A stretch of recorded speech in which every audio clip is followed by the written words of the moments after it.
I'm very pleased to introduce our next speaker, Amelia Jones. Writing this introduction and reading her work, I was struck by two things: the sheer level of productivity and the depth and reach of her scholarship's insights and interventions. She is the author of at least 5 monographs and the editor of at least 7 anthologies, and I write at least because maybe I didn't count them right, or there's stuff, coming out tomorrow. Along with numerous catalog essays and curatorial projects.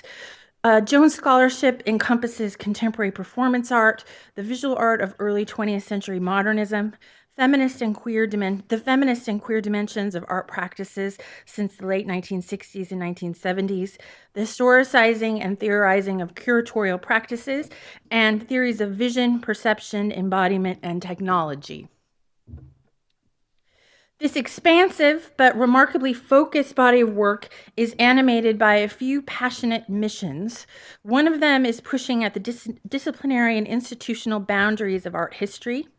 Well known and well regarded for expanding the discipline of art history to better address exclusions that function through the categories of race, gender, and sexuality, Jones' scholarship situates art practices broadly within cultural, political, and theoretical concepts, and reads art practices as rough and beautiful struggles over the terrain of cultural visibility and its power to attribute value to selected iterations of subjective embodiment.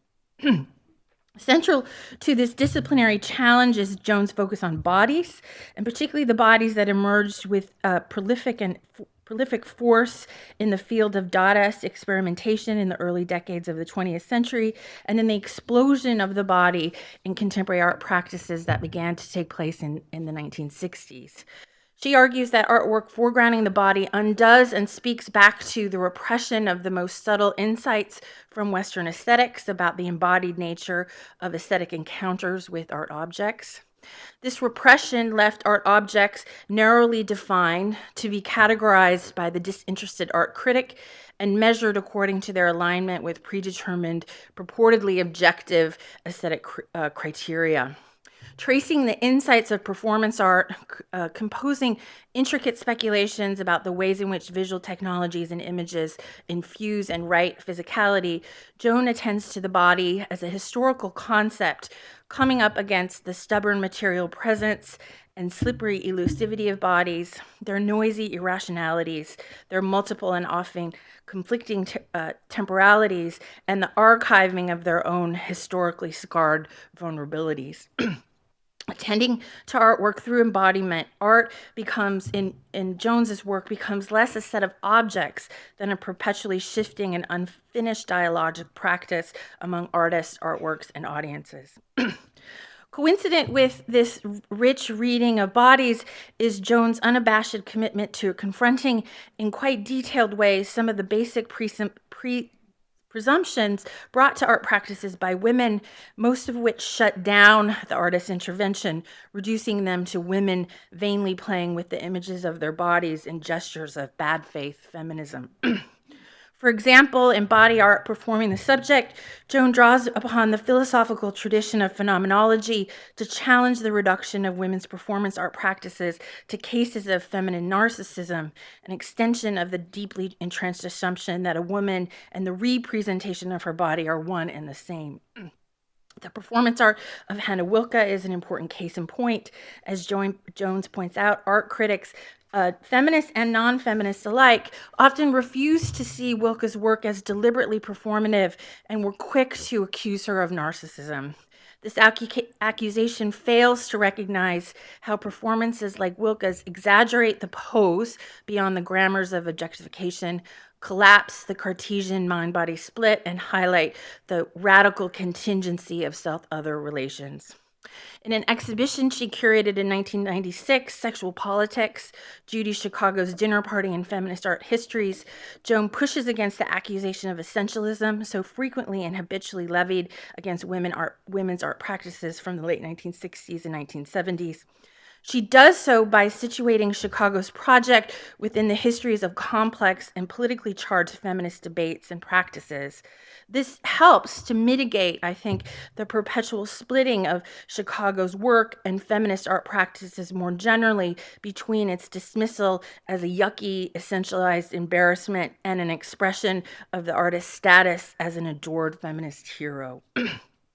A corollary of Jones' attention to keeping the rigor of feminist art practices at the forefront of their perception is making it clear that feminism is central rather than adjacent to innovations in visual art and theory. In some ways, this is obvious, right? But it's been really crucial for my teaching and writing, placing feminism at the center of artistic experimentations and theoretical insights rather than positioning it as the lucky recipient of the real stuff. In Feminism and Visual Culture, in the Feminism and Visual Culture Reader, a crucial resource that charts the ways in which feminism and the shift from art history to visual culture have been mutually constitutive. Jones persuasively argues that feminism isn't only a contributor to the study of visual culture, but as she explains, quote, one of the most important ways in which we can most usefully come to an understanding of the image culture in which we are suspended. She argues that since 1970, it has been feminist responses and approaches to visual images that have provided some of the strongest, most polemical, and most productive theories and critical strategies to come out of any of the disciplines or modes of analysis associated with visual culture.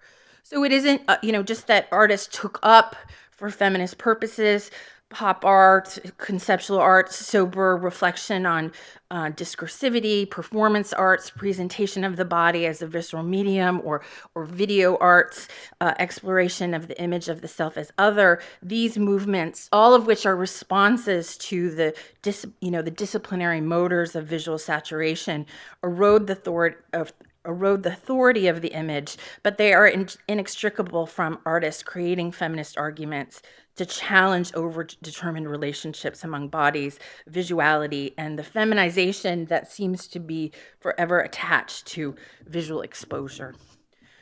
Jones' most recent work is oriented towards a joining of sexuality studies, feminism, and queer theory with visual art and performance.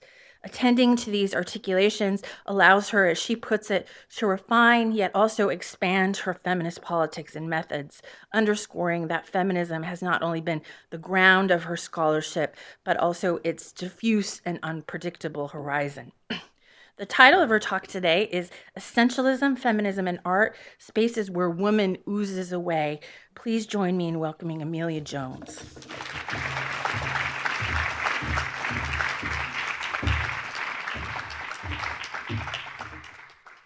That's an amazing introduction, and I do feel like I should just leave now, and I could never live up to that. I wanted to say something briefly before that, and how excited I am to be here for many reasons, because all of you are here, but also I've never been invited to a women's studies event, which said something interesting about the way that interdisciplinarity can be limited in terms of how it sees certain disciplines. I'm really, really happy to be here. It means a lot to me. And I'm also happy to be here because I grew up in Durham, and believe it or not, I used to ride my bicycle to the Duke Chapel and hang out. That's what a strange young person I was. So it's kind of exciting just to think, how would I ever have known that I would be here today doing this paper? So let's get started. In a 1994 interview with Ellen Rooney, Gayatri Spivak grapples extensively with the question of essentialism in feminist thought. Arguing towards the end of the lengthy dialogue, quote, "It is my task as a reader to see where in that grid there are the spaces where, in fact, woman oozes away, you know? Essences, it seems to me, are just a kind of content. All content is not essence." Spivak's formulation makes clear that essentialism lurks at the foundations of feminism. For what has feminism been but a politics associated with the rights of people identified as women through their experiences, which are in turn based on supposedly immutable, or at least determinable, anatomical, psychological, and intellectual traits. And yet Spivak's point about woman oozing away reminds us that woman, or women for that matter, are illusory constructions, not essential content defining what it means to be identified as female. Is essentialism lurking in all feminist discourse? While women's rights claims could be and sometimes are based on the argument that men and women are exactly the same and should thus be treated completely equally, this has not been a common form of feminism in academic and artistic work. So-called cultural feminism, including an influential arm of the 1970s feminist art movement in the United States, has long rested on essentializing bases in its assertion that women have different values, sensibilities, and experiences from men. As feminist art historian Arlene Raven noted in answer to the question, what is feminist art? Quote, "It is first of all women's art, a point of view about female experience from the inside of that experience," unquote. And even the feminist visual theorists and artists who challenge such arguments, often called anti-essentialist or post-structuralist in purview, built their models of analysis on the notion that gender constructs can be identified across cultural formations through models such as Freudian theories of sexual difference. These theories, too, are thus also, though in different ways, arguably implicitly prescriptive or naturalizing in the end. Essentialism, making claims that gender or gender experience is in some way structurally inherent, is thus to some degree essential to feminism, but also the bane of its existence.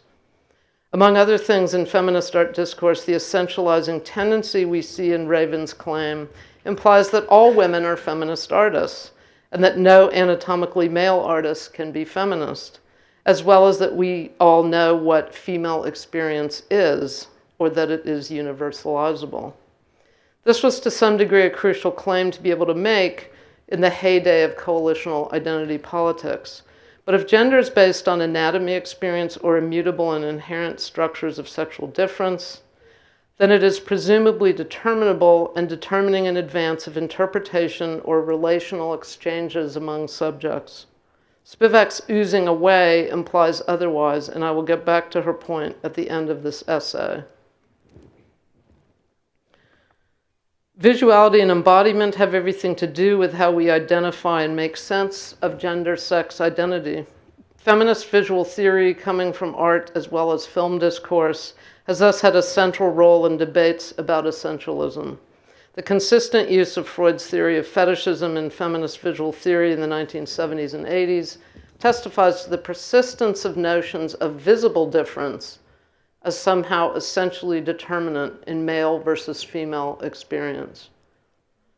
Freud's theory of fetishism and his related models of sexual differentiation have been foundational to common understandings of gender-sex identity, as well as to feminist visual theory from Laura Mulvey's classic 1975 essay, Visual Pleasure in Narrative Cinema, onward. Freud's theory is indisputably based on the ground of visibility. It's based on the ground of visible and thus implicitly essential anatomical difference between the male and female subject to define the perception and experience of gender. For Freud, the castration complex, foundational to the subject, or at least the normative male subject, is based on the boy ostensibly seeing the lack of penis of his female caretaker, usually the mother, when she is in a naked state, which thus catapults him into a lifetime of castration anxiety. Because the moment of visual horror is often followed by his glancing aside to an object he uses to replace the missing phallus metaphorically, a fetish such as a woman's shoe, or for that matter, the woman's naked body as a whole, his castration anxiety is to be palliated through visual fetishism, for example, painting or ogling images of female nudes as available fetish substitutes, or other modes of objectifying and diminishing lacking women as objects of his desire. And as an aside, when I teach this, you can see how out of date feminist Freudian theory is, because the undergraduates all laugh when I describe the castration complex. So while Raven and her fellow California feminists often tended towards more obviously essentializing arguments, by drawing on Freudian psychoanalysis or the later reworkings of Freud and Jacques Lacan's work, and by polarizing the debate, the self-proclaimed anti-essentialists such as Mulvey and her UK-based colleagues Griselda Pollock, Mary Kelly, and Lisa Tickner drew on psychoanalytic models of gender sex that arguably still implied that they were determinable through moments of visual identification. The implications here are certainly on first glance apparently essentializing, given Freud's clear reliance on visible anatomical gender in the anecdotal narratives describing how the subject becomes differentially gendered, or Lacan's arguments about the privileged phallus, which, though he insisted is symbolic rather than literal, continually aligns with the anatomical penis in his theory. By the 1980s, these debates had been deeply polarized into so-called first-generation essentialist versus so-called second-generation self-proclaimed anti-essentialist camps, even though they actually both started at the same time. And yet, for most feminists across the board working on feminist art and theory, gender-sex identifications are processed and enacted, as well as understood through the body as a felt and visible field. The question of whether a theory is essentialist or not comes down to perceptions of how this felt and visible field is articulated and understood. And I think we're done with the fetishized females for a while. This section is called Nominal Essentialisms and the Body. The body and its visibility and materiality, its putative identifiability as either male or female, as well as its social and individual experience, is key to feminist theories of gender sex identification. But of course, this body is never simple. As Ellen Rooney has put it, quoting Denise Riley, quote, "The body is, of course, essentialism's great text. The body can figure here as a trump card, seeming literally to embody the womanness of woman, obscuring the fact that," again quoting Denise Riley, quote, "only at times will the body impose itself or be arranged as that of a woman or a man," unquote. Thus, importantly, Riley's observation in the late 1980s already made clear that any essentialism based on embodiment, as all gender essentialisms tend to be, nonetheless can only imagine a mutable difference in relation to bodies. As such, feminist theories are always courting essentialism. They cannot not court essentialism, given their goal of mapping how we identify ourselves in heteronormative regimes of sexual difference. Not to mention our continual return to our own and others' bodies as sites of gender-sex identification, as well as sites of theorizing or making art. Any method that seeks to analyze existing modes of identification, address modes of oppression of particular groups or classes of identified subjects, and open ways for change will entail essentializing moments. The essentializing elements of all theories and politics of identity must be self-reflexively acknowledged. Coming to a fuller understanding of what we do when we essentialize is an important part of this self-reflexivity. The idea that essence, whether of the gendered body or any other materialized thing, can only be imagined and never fully known, has a long history in European philosophy. In his 1689 essay concerning human understanding, English philosopher John Locke explores essentialisms, the belief in essences pre-existing human experience and perception, in a way that is still productive for gaining a fuller sense of how we dance around essentialism. We continually assume essences as part of our understanding, even as we attempt to undermine a belief in them. And in fact, these dual gestures or tendencies may be necessary in inhabiting selves in a social regime that is still more or less identity-based, as indeed Euro-American culture still clearly is. Locke begins the Aristotelian concept of real essences in the words of queer feminist theorist Teresa de Lauretis, citing Locke. The real essence is, quote, the objective character, intrinsic nature as a thing in itself, that internal constitution on which all the sensible properties depend, unquote. In contrast, the nominal essence is the way in which we come to know a thing. Quote, the totality of the properties, constituent elements, etc., without which it would cease to be the same thing, unquote. For Locke, the nominal essence is the interpreted idea based on linguistic descriptions of what something is, as determined through our experience of its shared quality with other like substances or things. Clearly, as De Lauretis and Diana Fuss have both pointed out, when even the most supposedly die-hard essentialist feminists make their arguments, they tend to be relying on nominal essentialism, not on the idea of an immutable, embodied femininity or womanness that can never be changed. However, as Fuss warns, quote, I would, however, wish to point out that nominal essences are often treated by post-Lockeans as if they were real essences, unquote. As long as we live in heteronormative patriarchy, we will need to conceptualize sex-gender identification in terms of Locke's concept of nominal essences, imagining we know what a woman is in order to counter the oppression of people identified as women as a class. The remainder of this paper will examine in more detail arguments about essentialism within feminist visual theory and end by returning to the currently hotly debated issue of transgender or gender fluid identification. So the next section is on essentialisms in US and UK-based feminist art discourse from 1970 to 1995. Due to the stakes involved, as I've suggested, feminist art and the debates around it were invested in particularly interesting and telling ways in interrogating the uses and dangers of essentialism. As noted above, the raging debates in feminist art history and visual theory tended to position as radically antagonistic the so-called essentialists and self-proclaimed anti-essentialists.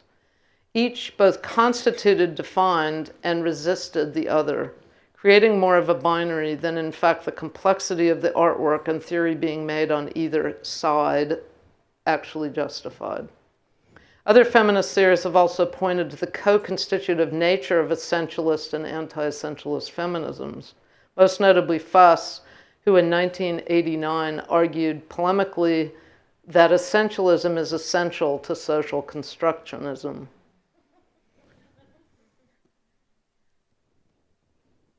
The most important founding moment in the establishment of an arguably essentializing view of feminist visual art was the 1973 publication of the polemic crystallized by Judy Chicago and Miriam Schapiro in their influential article, Female Imagery, where they theorized central core imagery in Woman's Space Journal. Drawing on ideas developed with their students in consciousness-raising sessions, Chicago and Shapiro begin with questions and end with assertions, crystallizing the concept of a central core emphasis as defining female imagery. So as you see here, this is part of the text. What does it feel like to be a woman, to be formed around a central core and have a secret place which can be entered and which is also a passageway from which life emerges? What kind of imagery does this state of feeling engender? We are suggesting that women artists have used the central cavity which defines them as women as the framework for an imagery which allows for the complete reversal of the way in which women are seen by the culture, etc. So many feminist art historians, artists, and critics debated this concept, from Cindy Nemser and Lucy Lippard in the US to Lisa Tickner and Mary Kelly in the UK. A growing number of feminists based in New York as well, such as Jane Weinstock, vehemently rejected the concepts of central core imagery, goddess imagery, another common trope of feminist art in the 1970s, and a female imagery or female sensibility. Even at its most extreme exemplification in the text and artworks of Chicago and the feminist art program Artists that she was involved in Southern California. However, the idea of a particular women's art based on ideas about women's experience that courted essentialism was only ever equivocally essentialist. In Locke's terms, it was nominally essentialist. Feminist theorists nonetheless reacted strongly against what they perceived as a brute essentialism, which Chicago and Shapiro's elision of women's bodies into a universalizing notion of women's experiences exemplified. The London and later Glasgow-based film journal Screen was a key site of these critiques.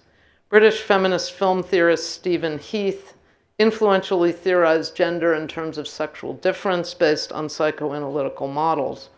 And the feminist artist and critic Mary Kelly argued explicitly in a 1982 interview that, quote, there is no essential femininity, unquote. Here, Kelly asserts as well that, quote, a method needs to be employed which foregrounds the construction of femininity as a representation of difference within a specific discourse. There is no pre-existing sexuality, unquote. As these arguments made clear, a shift had thus occurred from the mid-1970s, when many feminists in the visual arts had been calling for some kind of attention to a universalizable women's experience in female imagery, to an emphasis in the 1980s on a Freudian model of sexual difference siphoned through Jacques Lacan and underlaid by Marxist concerns, informed by Louis Althusser's work. Thus, Lisa Tickner noted, the result was a shift in emphasis from equal rights struggles and the sexual division of labor and a cultural feminism founded on the evaluation of an existing biological or social femininity to a recognition of the processes of sexual differentiation, the instability of gender positions, and the hopelessness of excavating a free or original femininity beneath the layers of patriarchal oppression. And as an aside, you can see that the British or post-structuralist feminists themselves kind of lended to this idea that they came later and were more sophisticated, even though actually they developed at the same time. The key strategy that the anti-essentialist or social constructionist feminist theorists called for around 1980, aligning them with the rise of postmodern theory, was that of what Judith Berry and Sandy Flitterman in a 1980 article in Screen called the critical awareness of the construction of femininity. A criticality that could be put in motion, they argued, by feminist artists such as Kolbowski and Kruger, using methods to thwart visual pleasure in relation to a fetishized female body. For British feminist visual theorists publishing on Screen and other key venues, including Griselda Pollock, this criticality had to be one based on distanciation or defamiliarization. As Pollock put it in terms explicitly drawn from Bertolt Brecht's theory of radical theater and returning us to Freud, quote, distanciation is an erosion of the dominant structures of cultural consumption, which are classically fetishistic. Feminist critical practice must resist such specularity, especially when the visible object par excellence is the image of woman, unquote.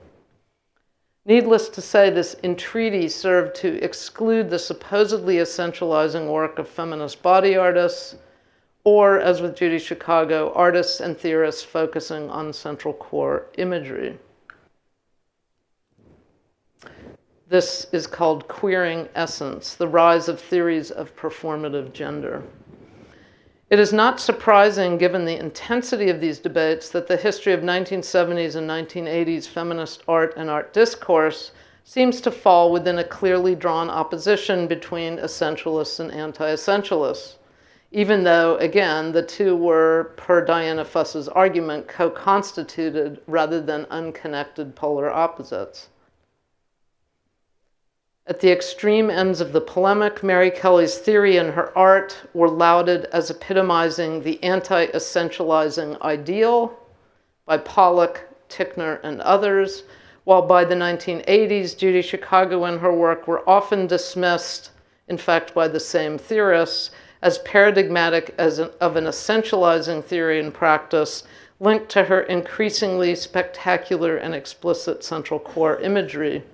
which reached its apogee in Chicago's ambitious installation piece, The Dinner Party, with its large Vulver ceramic plates and massive table and floor structure, completed in 1979. Mary Kelly's Lacanian postpartum document, also completed in 1979, released in segments even as The Dinner Party was being made and revealed to the public, becomes, in the anti-essentialist feminist theory, the antithesis of Chicago's opus. These binarizing accounts are clearly to some degree caricatures of the complexities of Kelly's and Chicago's thinking, not to mention of the vast array of feminist debates on the topic over the decades of the 1970s, 1980s, into the 1990s. What finally shifted attention away from essentialism as a key term of debates in feminist art, more or less leaving these antagonisms behind, was the dramatic explosion of queer and feminist literary theory and philosophy in the early 1990s, particularly the work of Eve Kosofsky-Sedgwick in literary theory, which was actually at Duke at the time, and Judith Butler in philosophy. Sedgwick's profoundly de-essentializing accounts of queer feminist theory and subjectivity have had a lingering effect on feminist visual studies, partly through the scholarship of her former students, such as Jose Esteban Munoz and Jennifer Doyle. Butler's impact has been more singular, reducible largely to the key arguments on gender as a performance published around 1990. The role of the AIDS crisis, particularly intense in the US from the mid-1980s through the 1990s, also had an impact on how feminists navigated community and the political issues surrounding sexuality. The brute physical aspects of the transmission of AIDS emphasize the absolute necessity of attending to bodily differences, desires, limits, and functions in articulating any politics relating to feminism. Women identified as straight, lesbian, bisexual, as well as trans women and trans men, often claimed common cause with the primarily gay male urban communities beset by AIDS. Within this context, essentialism as a central polemic and claims for a specific female experience or imagery faded into the background, and gender performativity moved to the foreground as a more progressive and convincing way to theorize how we occupied gendered sex bodies.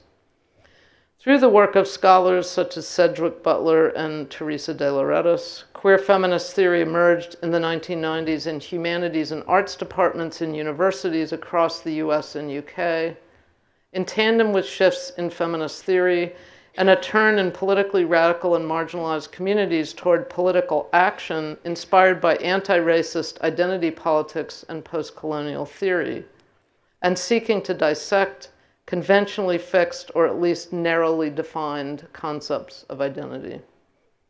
Entering the arenas of gender and sexuality, queer feminist theorists picked up Michel Foucault's social constructivist and historical work on discourses of sexuality, merging it with elements of psychoanalysis, a Marxist attention to class critique, and performance theory, and put these to work, destabilizing gender and sexuality studies as they had developed up to that point. Butler's and Sedgwick's models relied on the notion of the performative, developed first by J.L. Austin in 1962. And you all, I'm sure, know this quote. I'm not going to read it, but the key term is the stylized repetition of acts. Butler applied the Austinian idea of the performative to gender and sex identification. And again, one of the famous quotes here from Eve Sedgwick's touching feeling. While in her 1993 Tendencies, Sedgwick argued against the binarisms of previous models of identity politics, including many forms of feminism. Attending to race and sexuality as always already constitutive of gender, Sedgwick is clear on articulating a feminist theory that insists on gender as performative, queer, and never fully determinable. With gender performativity as a point of rupture, this radical new theory was simultaneously queer and feminist. even if in Butler's case it was structured still by lingering binarisms and a universalizing logic, which arguably court essentialism. Feminist art historians began to address the performativity of gender as it had already been articulated in photographic and performance practices in the visual arts. For example, Claude Cahun's, Lynn Hirschman Leeson's, Hannah Wilke's, and Cindy Sherman's gender-sex performative self-images, which seemed ripe for Butlerian analysis. But still lurking within these models, an implicit essentialism implied that these white women artists from relatively privileged Euro-American backgrounds could perform femininity in radical but implicitly universalizable ways, still tending conceptually to separate gender and sexuality off from other aspects of experience or identification. Through the 1990s, feminist visual theory and practice tended still to assume normatively white, middle-class Euro-American femininity as a basis of analysis and production, even if, as with Cahun, for example, this femininity was definitively queered and Jewish, it was still white and middle class. Many other key feminist scholars and theorists from film fields as diverse as law, sociology, and anthropology were, however, busy interrogating these assumptions, pointing to lingering essentialisms limiting feminism through the tendency to cite white, middle-class Euro-American women's experience as universalizable to all women.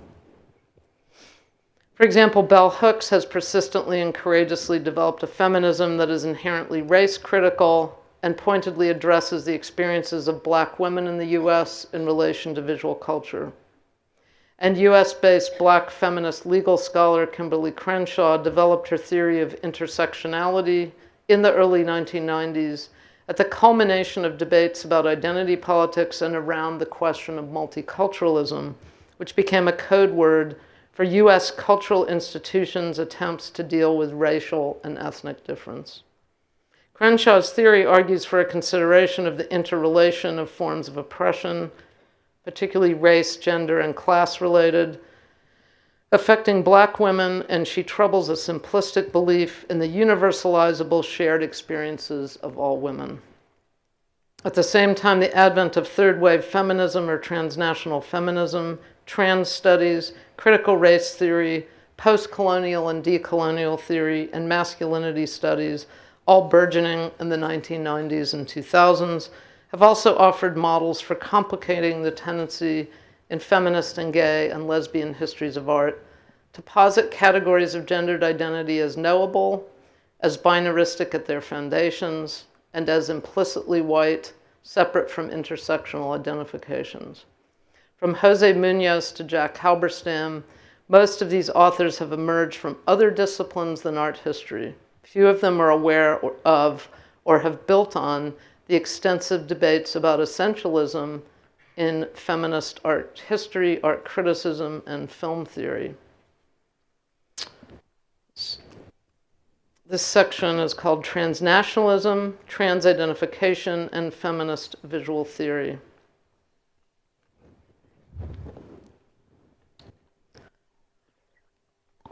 Since the exhilarating moment in the 1990s of the consolidation of queer feminist theories of performance and visual culture, queer theory and praxis have opened out into more and more complex variants.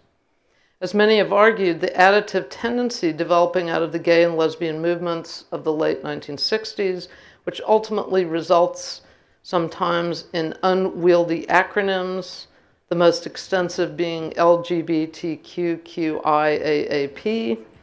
lesbian, gay, bisexual, transgendered, queer, questioning, intersex, asexual, allies, and pansexual, is less convincing as an effective tool for claiming rights and freedoms for those of all sex gender identifications, arguably, than the more fluid models of gender and sexuality developing in tandem with increasingly visible trans and genderqueer communities and politics. One could argue that the acronymic approach, if we could call it that, continues to essentialize by assuming that if we just include enough categories, each person can be placed within one category and will fit securely somewhere. To fit a category is to be essentially determinable. In contrast, genderqueer and trans asterisk, a term including multiple gray areas and interrelated concepts of gender identification, from genderqueer, gender variant, to gender nonconforming, provide a more useful way of thinking gender sex identifications away from or against the grain of singular positions or identities, no matter how multiplicitous these are. To this end, it is important to note the way in which, even in queer theory, a belief in nominal essences still continually slides back into an implication that real essences underlie nominal ones. So much is clear if one attends closely to claims made in debates in art discourse and beyond about queer subjectivity or art in the 1990s and early 2000s. As signaled by Sedgwick's argument that I posted, these discourses, which deploy aggressively anti-essentialist or social constructionist language, claim a radical openness in relation to sexual identification, separating sexuality from anatomical attributes or even sexual object choice. But at the same time, they continually slide back into assumptions that a person is queer if he or she has sex with or expresses desire for a person perceived not to be the opposite gender, aligning queer with gay and lesbian. This slippage relies on the idea that the original gender of the body of the person, original in quote marks, can be determined and identified in relation to the person's sexual object choice, implying that even queer can be and often is deployed in an essentializing way. But at the same time, and Sedgwick points this out very directly, the stakes of queer theory are such that using queer to accommodate any subject or cultural product for which one wishes to make radical claims is also deeply problematic. Sedgwick notes that, quote, because of the historical and contemporary force of the prohibitions against every same-sex sexual expression, for anyone to disavow those meanings or to displace them from the term's definitional center would be to dematerialize any possibility of queerness itself, unquote. But she concludes, quote, at the same time, a lot of the most exciting recent work around queer spins the term outward along dimensions that can't be subsumed under gender and sexuality at all, unquote. Sedgwick's argument begs the question of how to define queer. If we take Sedgwick's point, Chicago's gorgeous spray-painted Central Core images can be considered queer. This open concept, in fact, was embraced by the curators of the 1995 exhibition In a Different Light at the Berkeley Art Museum, who included Chicago's work in this, one of the first major exhibitions of queer practice. Clearly, identities and identifications are a question of interrelational interpretations. Any attention to essentialism, and Locke assists in understanding this, must honestly address what's going on in the interpretive process through which we identify each other and works of art, and through which we thus make meaning. Even when we think we are not relying on an idea of predetermined essences or identifiable attributes, we arguably are always doing so in some way. We cannot even speak of redressing social inequities, for example, unless we identify particular bodies' subjects through mostly visible, but also possibly linguistic or oral, tropes or signs linking them to the oppressed class or group, the members of which are being unfairly treated because of this apparent identity. Even when we point the finger at other feminists for essentializing, we are ourselves reductively categorizing and excluding, most often failing to acknowledge our own dependency on their putative essentialism for our own self-proclaimed anti-essentialism, as Fuss's insights make clear. Spivak most brilliantly excavates these contradictions in both feminist and post-colonial theory in the 1994 interview cited at the opening of this chapter. Addressing subaltern studies in terms of analyzing cultural texts, Spivak is very clear on the uses of essentialism as partially cited at the beginning of this chapter. I'll just cite it again. Quote, "It is my task as a reader to see where in that grid there are the spaces where, in fact, woman oozes away, you know. Essences, it seems to me, are just a kind of content. All content is not essence. I have no time for essence, anti-essence, unquote. Spivak's comments are particularly perspicuous if viewed in relation to the massive shifts in the acceptance and even glamorizing of gay, lesbian, queer, and transgender subjects in the early 2000s, especially in the US, where gay marriage was legalized in 2015, which is not incidental to this picture. All of the debates about same-sex marriage, however, have tended to reinforce rather than erode essentializing binary categories of gender, with the male-female binaries simply doubled by the hetero-homosexual one. Just because two women can now marry does not mean that the state is ratifying an open or fluid concept of gender identification. To the contrary, the legal rhetoric of same-sex marriage in the US, for example, relies heavily on the assumption that we know what we mean or see when woman or man is evoked. Marriage, after all, is by definition a binary structure, whether or not of opposite or identical genders. And yes, I'm sorry, we do have to look at Caitlyn Jenner briefly. In 2015, such assumptions were both reinforced and profoundly challenged by the rise of a visible trans culture, particularly in the US. Trans with no asterisk can imply any transgender or transsexual discourse or person, including that attached to figures such as Caitlyn Jenner, the M to F former Olympian and reality TV star Bruce Jenner. Jenner has tended to be viewed not as fluid in gender, but in conventional terms as aligning with the opposite gender to that of her original male anatomical body. On her briefly aired TV show, I Am Kate, she repeatedly claims her emergence into her authentic gender. In the context of debates about essentialism, I would insist that there is nothing authentic about this particular kind of femaleness claimed by Jenner. That said, there's nothing authentic about gender, period. And self-proclaimed feminists who are transphobically reacting against the new visibility of trans asterisk culture by asserting essentialist claims about being a woman or to reclaim women's spaces are clearly not getting the point. As Julie Nagoshi and Stefan E. Bazuzzi have argued, transgenders differ widely in their degree of belief in the fluidity of gender identity. Some accept such fluidity only to the extent that one can switch between two otherwise separate essentialist and pure gender categories, where others believe that an embodied gender identity is still highly malleable, unquote. Trans asterisk is linked to the latter and to genderqueer identifications with gender sex understood as malleable and as functioning on a continuum rather than through a binary, and to a particularly radical strand of queer feminist discourse, the work of Judith Jack Halberstam and Beatrice Paul Preciado, for example.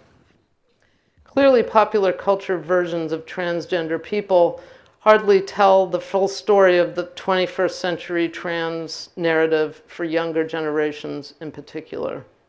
And here I'm using trans with the asterisk. I'm not going to keep saying that. In fact, trans cultures and discourses develop more or less consistently from queer theory's insistence on gender and sexuality as determined through relational and always psychically overdetermined interactions. The most convincing of such theories necessarily account for the social scene, with its myriad codes of behavior, individual identifications, and desires. As Halberstam, theorizing what he calls, quote, gender ambiguity in relation to visual culture, has noted, quote, there are a variety of gender deviant bodies under the sign of non-normative masculinities and femininities, and the task at hand is not to decide which represents the place of most resistance, but to begin the work of documenting their distinctive features, unquote. This documenting and analyzing process might begin with visuality, but it cannot depend upon it. As Halberstam recognizes, quote, gender ambiguity results from and contests the dominance of the visual within contemporary culture.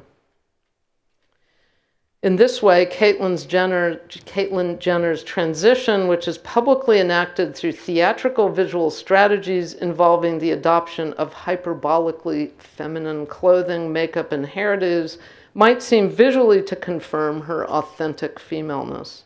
However, as I suggested above, this femaleness, because it is performative, but also based on explicitly superficial attributes, can ironically only ever point to the impossibility of gender being fully knowable or livable or visible in any secure way. Lifting Caitlyn's skirt, as it were, would only produce apparently irrefutable, essential visual evidence that would contradict the femaleness enacted through these superficial means and provide more confusion as to what gender means or is. The mistake in this formulation is to believe that visual codes can secure or confirm authentic gender, or in fact that authentic gender exists at all. Jenner's claim to authentic femininity is just as riven with moments of pure disidentification and disjunction as it is with moments wherein her femininity or womanness seems secure. In a sense, with trans and trans asterisk cultures and modes of embodiment and visuality, we are back at square one of the problem with essentialism as it haunts feminist theory, visual and otherwise. At the same time, while no trans theory and no queer theory has succeeded in being fully anti-essentialist, genderqueer trans discourse, including inhabitings of trans selves, can radically challenge even the idea of gender. Founded as it has been in European-based cultures and in psychoanalysis, on a binary opposition between male and female as staged within a heteronormative binary of proper object choice and anatomically based identification. The heteronormative model of gender as male or female and as aligned with opposite sex or same-sex object choice as hetero or homosexual is profoundly thrown in question by some trans bodies and modes of being that refuse to align easily and visibly to these binary categories. Given the complexities of this terrain opened up by the popular enactment of trans subjects, perhaps the point now for feminist theory might be to acknowledge the right to the desire to essentialize.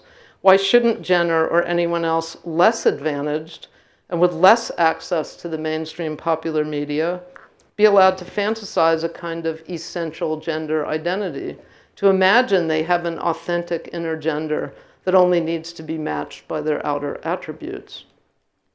The very desire to essentialize itself, spoken aloud, can freeze and prohibit expression, but it can also create a space of movement where the essential is revealed as both activated and necessary to imagine, yet impossible to achieve.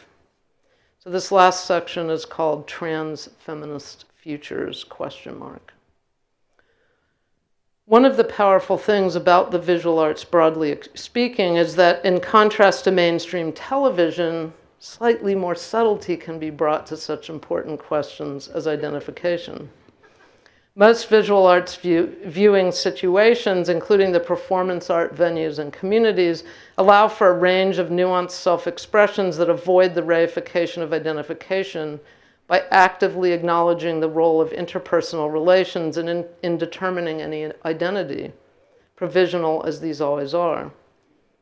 In closing, an example of this overt staging of the relational and thus the impossibility of an inherent essential identity, gender or otherwise, will, I hope, be suggestive of new directions for feminist visual theory and art history in relation to the question of essentialism.